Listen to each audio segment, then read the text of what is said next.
Let me get this straight. Black people calling each other the N-word is okay, but you can't use the word spaz. We are now on air.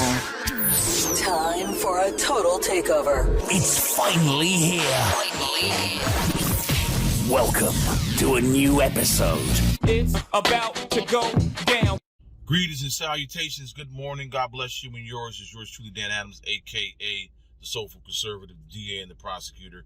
Coming to you live once again from the Political Heat Remote Studios, a.k.a. the Vehicle, a.k.a. the Blueberry. Heading into the 9 to 5, and I want to get into this. Jason Whitlock did a great segment on his show the other day, but I want to expound on it. So, entertainers like Lizzo and the incomparable Beyonce use the word nigga in their songs, all throughout their songs, and no one says a peep about it. No one has a problem with it. But use the word spaz. They're coming out with apologies, and we're not going to use this word anymore, and I'm going to change it in the song that's been released. Are you friggin' kidding me? So, yes, as a black man, growing up, as ignorant as I was, I used the word nigga like it was nothing. But as I got older, and at the age that I'm at right now, I feel that I'm fairly educated. I have lived life. I feel that I have enough life experience to the point where I don't have to use that word. I don't use that word. I'm using it in this video to make a point, but that word is not part of my vocabulary. And as I always say, if you can't acknowledge me by calling me the name that was given to me by my parents, then don't acknowledge me at all. You want to call me nigga? Then you're going to get it. You're going to hear it. Whether you're black, white, Puerto Rican, or Haitian. And in this particular realm of, I guess, behavior within the black community, I don't think it's ever going to go away where black people won't use the word nigga. They say they use it as a term of endearment, which is complete and utter bullshit. So you used a derivative of the racist, and all you woke black folk out here, all you high sedity, supposedly highly educated black folk out here who rail against racism, don't have an issue calling each other nigga. If that ain't some backward shit, I don't know what is. And unfortunately, I fell for it when I was a youngin'. I fell for it coming up in society as a black man. But I woke up, and if for anybody that says, I ain't got no problem using it, ain't no big thing to me, really? So all of you black folk who want to be taken seriously and don't want to be viewed a certain way in society, you're going to continue to use this word that is a derivative, of racism. Racism towards you. Someone in the black community explained to me, and we use it as a term of endearment. We flipped it on them. I don't want to hear that explanation, because that explanation is bullshit. You listen to this video and you want to clap back at me in some form or fashion. I'm just talking the black community. Anyone else, stay out of it. So anyone in the black community want to explain to me why you continually use the word nigga in today's society, and you want to be held in a certain light and viewed in a certain light and want to be taken seriously? Explain to me why you continue to use the word nigga. All right, I'm done talking about that word. I want to go ahead and change subjects, switch into a different direction here. I want to talk about former Vice President Sleepy Joe Biden and the COVID, rebound COVID. Does he still have COVID? I'm not taking COVID lightly. And for those who have actually died from COVID, my condolences to your loved ones. Well, we are at a point now, heard it on the radio, driving home Friday. I believe it's California and New York, the left and right commie states of America. They are not going to allow students to go to school if they're not vaccinated. If a vaccination, and I'm saying the word vaccination so loosely, is falling out of my hand. You know what? Forget that. Let's not use that word. If your child doesn't get the 2 shots, then they're not going to be allowed to go to school. That's right. They are withholding your child's education, even though we know what the science is. They always keep talking about follow the science. We know what the science is in regards to the almost minute, almost infinitesimal, almost non-existent threat to our school-age children in regards to COVID. But yet, we're going to force these individuals, and we know about some of the side effects in regards to taking the 2 shots when it comes to our school-age children. And now they're pushing for infant to, I don't know what age they're trying to push. No, it is nothing but, at this point, a money grab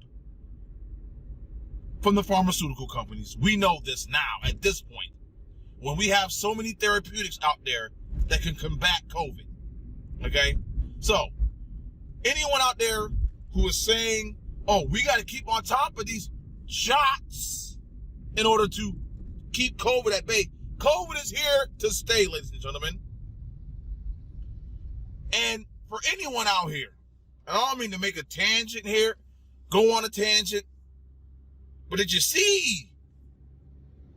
hear some of the testimony given last week in regards to Fauci, the NIH, gain of function research? Did you hear that one guy? It was talked about, and I thought maybe it wasn't true, but the fact that this guy came out and said, yeah, this was happening, maybe still is happening in the Wuhan lab in China, this particular gain of function research where they're fucking around with a virus. You had barely a 1% mortality with COVID. They are messing around with a virus possibly with a 60+% mortality rate. So why are we allowing this to happen? World, not just America, the world. If this is actually going on and you have evidence that this is going on in that Wuhan lab, then that Wuhan lab needs to be blown up right now. Wipe off the face of the earth. And if it causes World War III, well, guess what? If a virus is released that has a 60% mortality rate, World War III is going to be baby shit compared to how many people are going to die then. Are you freaking kidding me? No, let's continue to hold Fauci, who supports this gain of function research, and I guarantee you probably supports this gain of function research that possibly or has a virus in that Wuhan lab in China that has a 60% mortality rate. That ain't science, ladies and gentlemen. That is not science.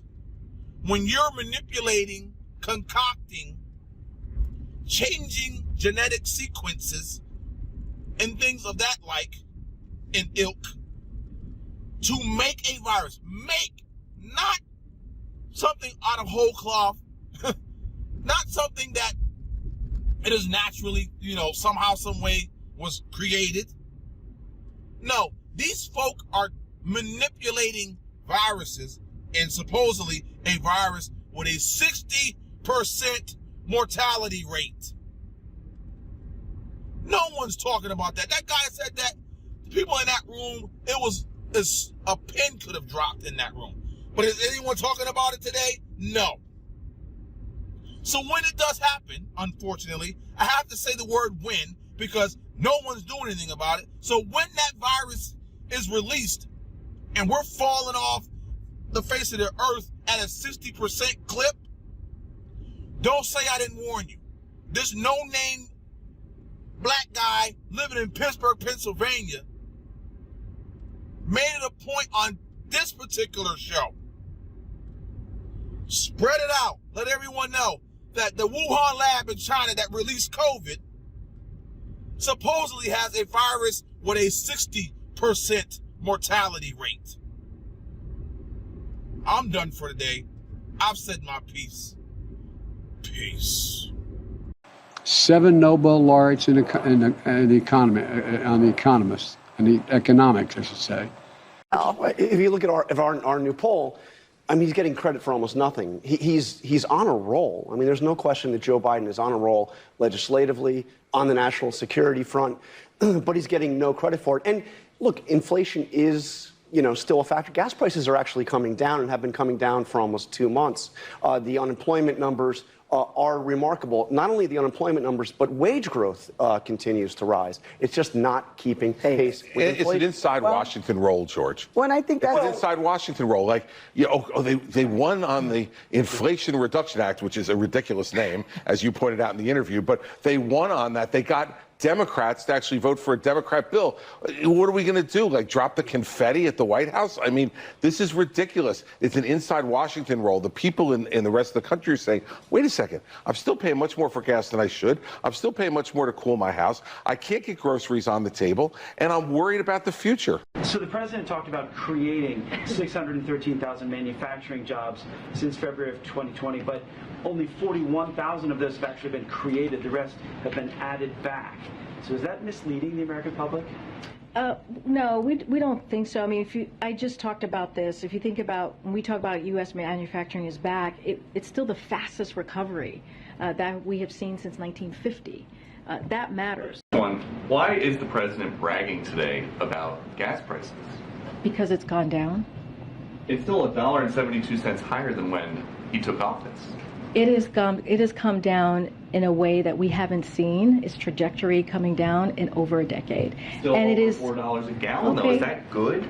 You want to talk to a nurse or a teacher or a firefighter if having that little bit of breathing room doesn't matter to them? Are nurses and teachers and firefighters saying gas prices are only $4.11? I'm saying this that is great. I'm saying that even that little bit of breathing room matters to families, especially during this summer when people are traveling, when people are trying to do what they can for their families, when people are trying to think about what are we going to do with our kids, driving to camp, driving to see other family members across the country. In a 2019 presidential debate, Tulsi Gabbard called out Kamala and her record on stage. Now, Senator Harris says she's proud of her record as a prosecutor and that she'll be a prosecutor president, but I'm deeply concerned about this record. There are too many examples to cite, but she put over 1,500 people in jail for marijuana violations and then laughed about it when she was asked if she ever smoked marijuana. She blocked evidence. She blocked evidence that would have freed an innocent man from death row until the courts forced her to do so. She kept people in prison beyond their sentences to use them as cheap labor for the state of California. And she fought to keep cash bail system in place that impacts poor people in the worst kind of way. Kamala Harris did not like that. Tulsi Gabbard is a former presidential candidate and congresswoman, and she joins us now. Tulsi, great to see you. To add to that inconsistency, we now have Kamala today condemning Russia. How do we make sense of the vice president?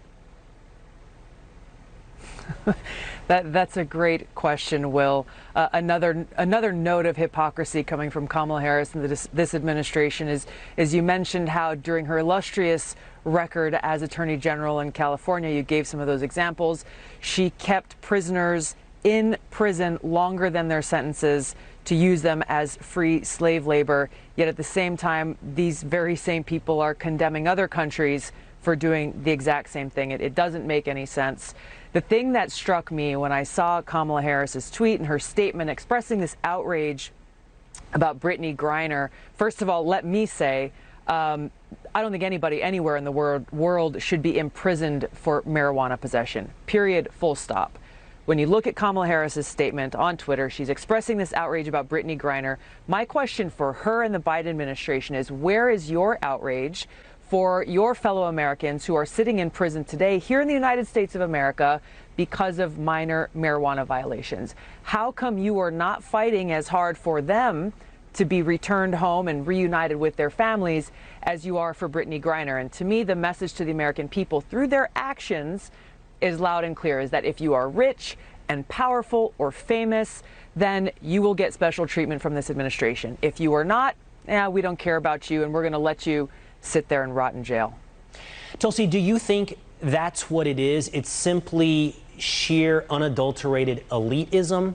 Or is it a reflection of Kamala Harris's emptiness, that she is simply willing to play to wherever the current climate, stream, river is flowing? When it was flowing in California to prosecute marijuana, she was happy to ride that stream. And when it's unpopular, she's happy to go on a morning show and pretend that she listened to Tupac Shakur years before he ever came out and laugh along to the idea that she smoked marijuana. It seems she's an empty vessel. Yeah, Will, I think it's both. And as you pointed out, the evidence really is in her record.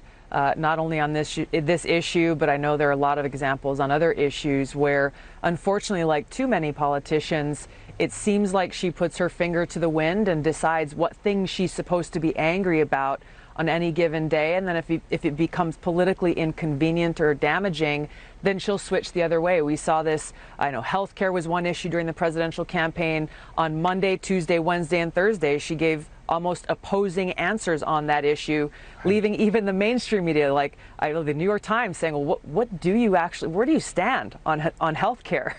and so, you know, I think it's unfortunate. It's unfortunate that we have a vice president of the United States who doesn't appear to stand for anything other than herself. Oh, you make a great point, though. You know, condemning Russia for something that the vice president has very little control, while leaving Americans to suffer under the punishment of those very similar laws right here in America where you do have control. Tulsi Gabbard, you called her out then. Thank you for calling her out again tonight. And happening right now in battleground Pennsylvania, more than 8,300 Democrats in the western part of the state are ditching the Democratic Party and registering to become Republicans this year. In total, nearly 40,000 statewide Democrats have switched to the GOP in 2022, compared to just over 12,000 going the other way. Joining me now is Beth Ann Rossiga, Pennsylvania mother of two. Beth Ann, good morning to you. What do you think is causing this trend? Good morning. Well, I think that a big part of this trend is related to what has happened in Pennsylvania over the last 2.5 years. We suffered greatly in Pennsylvania under Governor Wolf and his very poor pandemic policies, closing schools, closing businesses.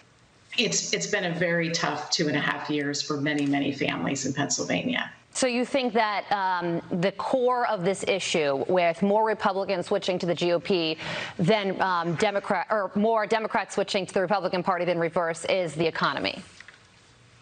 I think the economy is huge. And I also think a lot of the school issues for parents across the state of Pennsylvania, it's just been horrific watching what's happened to our kids academically, socially, emotionally. All of these failed policies have just really resulted in academic losses. When you look at the state test scores across the board, kids are not achieving and learning at the rate that they had been previously. So I think that's a big issue. And the economy is huge. When you look at the price of gas, even though it's dropped a little bit recently, the price of groceries, the unavailability of certain items in the grocery store, I think that many parents are just fed up and disgusted with what's happened here over the last 2.5 years, and they want to make sure that that doesn't happen again. Yeah, you know, Beth Ann, I also think that there's a shift in sort of party identity. Democrats used to be the party of the working class, and then former President Trump comes along. He talks about saving the fossil fuel industry, bringing jobs back to the U.S., and Democrats really do focus on the social issues, identity politics, getting people in electric vehicles. And how do you think that really resonates with voters in Pennsylvania? Well, as a former Democrat for 34 years prior to the pandemic, I, too, thought that the Democratic Party was really focused on the people that they pretend to support. So, for example, I work in the social services field. I've dedicated my career to making sure that, kids in the inner cities, poor kids, many minority families, could get the resources that they needed to be successful. And what I saw through the pandemic was that the Democratic Party basically abandoned all of those people. And so that was why I left the party, or as I like to say, the party really left me. Yeah, and I think that a lot more people are really starting to see that. Pennsylvania is very much of a mixed state. So we have, the eastern part of the state, the southeastern part of the state is much more liberal, much more progressive outside of Philadelphia. But the rest of Pennsylvania tends to be more conservative, or at least much more moderate. And so there are people across the board who are very, very focused on the economy. And as you said, bringing back natural resources back to Pennsylvania to tap into that pipeline. Beth Ann, really quickly, I just want to ask you about the midterm elections, because John Fetterman is beating Dr. Oz right now by 11 points. Josh Shapiro beating Doug Mastriano by 10. Are you worried about that?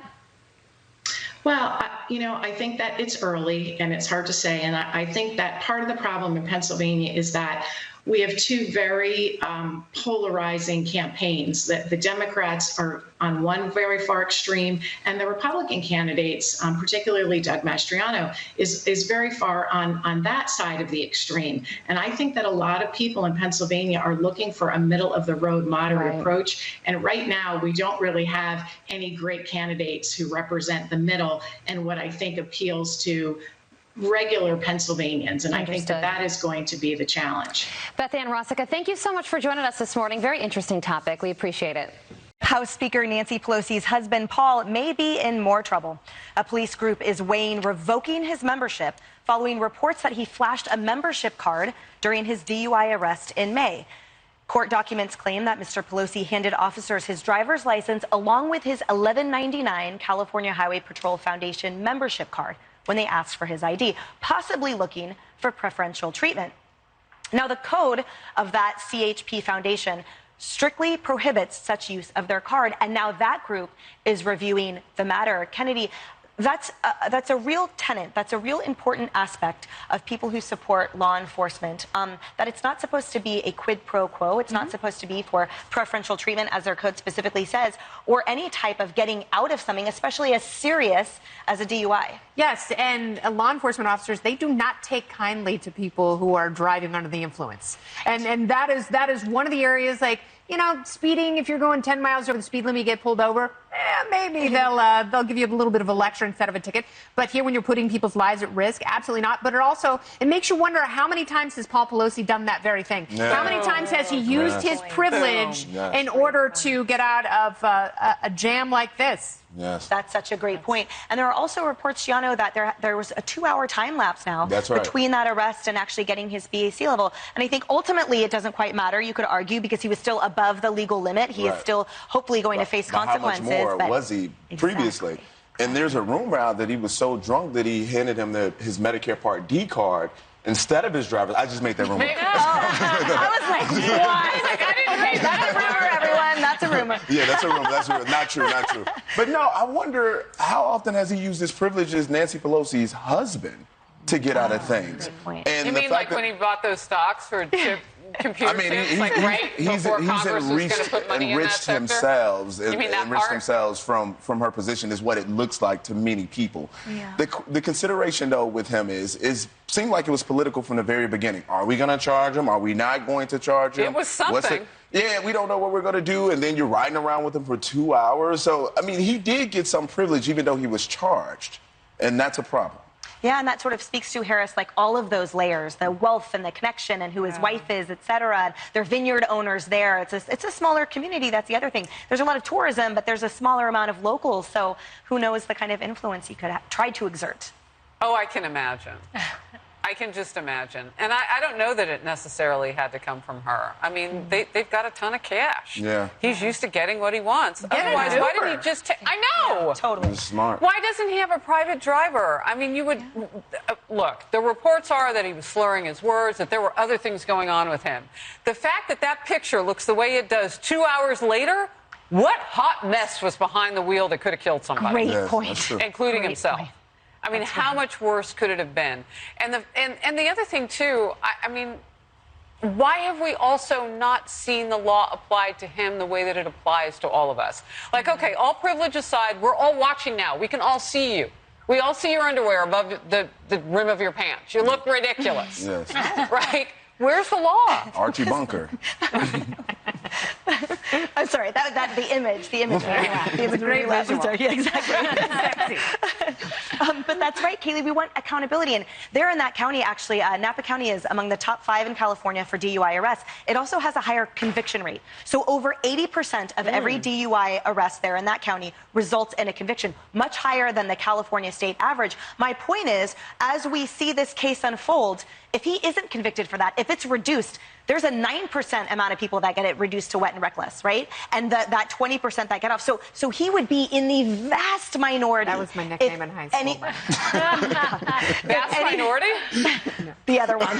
Commercial break. Save for the if he doesn't, so I think people are hoping for accountability simply because everyone else is held accountable for that really serious charge. Absolutely. Yeah, I mean, we'll see if the same holds true for Fancy Nancy's husband. And I don't mean the cartoon, which is really good if you have a child. It is but Fancy Nancy, I mean, it is really interesting, their lifestyle. You know, you've got this freezer with this very expensive, very good Jenny's ice cream. And she's on late night TV parading it around. And then you've got these very questionable financial dealings. And she essentially had to be railroaded into supporting this Stock Act that, like, everyone in Congress supports. And then you have her sauntering into the hair salon on camera when no one else can get their hair done. And then this with her husband and the police privilege card, as I call it. This is a life of privilege. This is what it looks like. And this is what Americans disdain. It's not the wealth. It's the using it in a way that is so hypocritical and completely counter to how the average American has to operate. It's the elitism. We're capitalistic. Yeah. Just don't be a jerk when you get rich. There you go. There you go. You know where else she sauntered into is Taiwan. And that's why people are talking about that, not her husband. That's another thing. I just wow. You're right. That's a good point. The plot Emily. thickens. We're outnumbered next.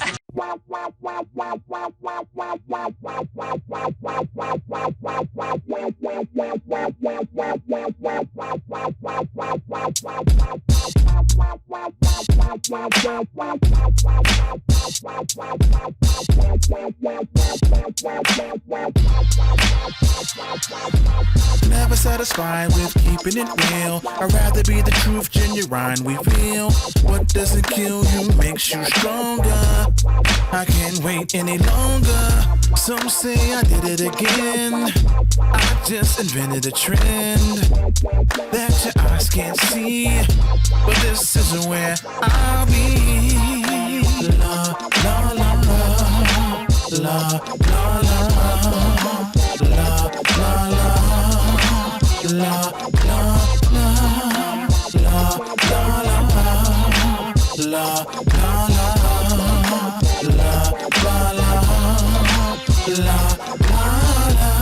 If I say it, I'll do it. Nothing left, then prove it. If you wanna go on a journey, come and follow me. Come and take a ride. Up to you to decide. Looking for a better day, then come my way. La la la la la la la la la la la.